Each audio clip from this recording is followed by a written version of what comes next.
जाने हो त सगाई तोहर अब पिया वाले जाइयो। जाने हो त सगाई तोहर अब पिया वाले जाइयो। आवत तोहर बारात हो, आवत तोहर बारात अब यार लौटाई हो।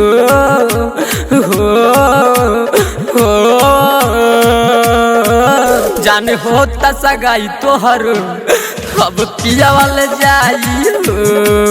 जाने हो त सगाई तोहर अब पिया वाले जाइयो।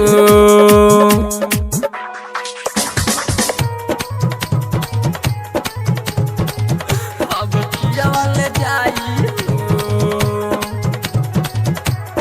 Super recording studio Adampur.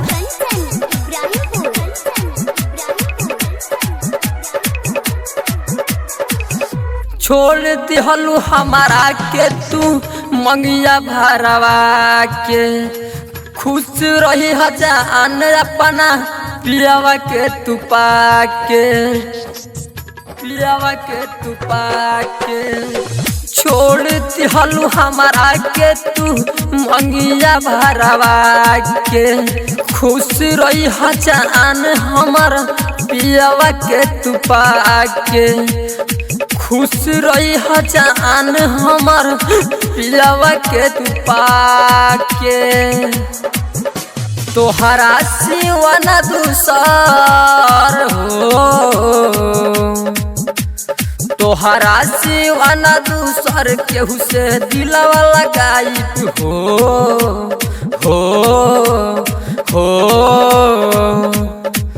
जाने हो त सगाई तोहर अब पिया वाले जाइयो।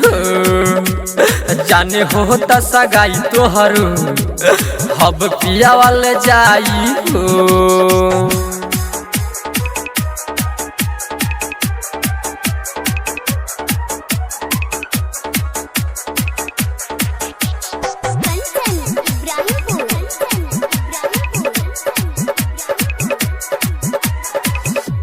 सरोजा सागर चन कैसे भुलाई।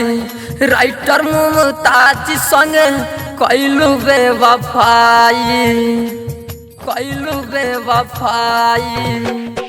सरोजा सागर चन कैसे भुलाई। राइटर मुमताज संग कैलू बेवफाई। राइटर मुमताज संग कैलू बेवफाई, कैलू बेवफाई। सुरेश सिकंदर तू के हो। सत्यम मिश्री सुरेश के तू दिहल रोलाई हो।